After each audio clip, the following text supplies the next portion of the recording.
हरियाणा हिसार झीर पाकिस्तान कनेक्शन गुइंदागिरी अभियोग रे धरा पड़िबा परे सारा देश रे चांचल्य खेली जाइछे। हरियाणा पुलिस एनआईए विभिन्न दिगरे तदंत करुछे। तेबे जेउ राज्य को जाई ज्योति अधिक वीडियो प्रस्तुत करिसंते सेही राज्यर पुलिस सह जातीय तदंतकारी संस्था एनआईए सह सहयोग मध्य करिछे। सेही राज्य रे ज्योतिंको गतिविधि कौन थिला, केउ केउ अंचलर वीडियो रेकॉर्डिंग करथिले, साथी रे आउ किए थिले एनै खोलताड़ करुछि एनआईए।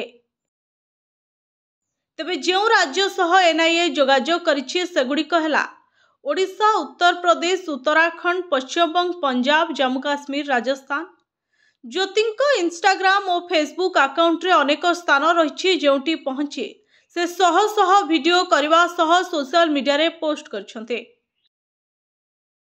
सेगुड़िक मध्य रे राजस्थान, गुजरात और पंजाब परी सीमावर्ती राज्य गुड़िक रहिछि।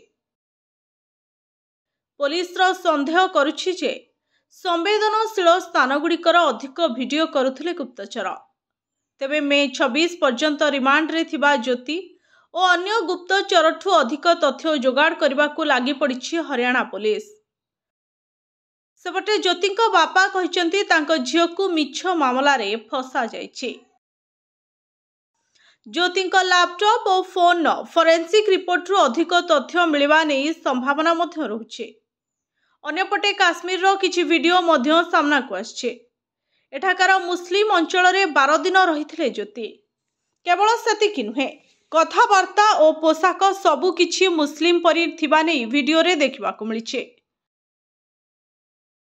6 मासरे 3 थर वाराणसी, काशी बुलिबा पछर कौन रहिछि कारण, एनै उत्तर प्रदेश पुलिस मध्य तदंत आरंभ करि सारलाणी। Bureau report STV Odia.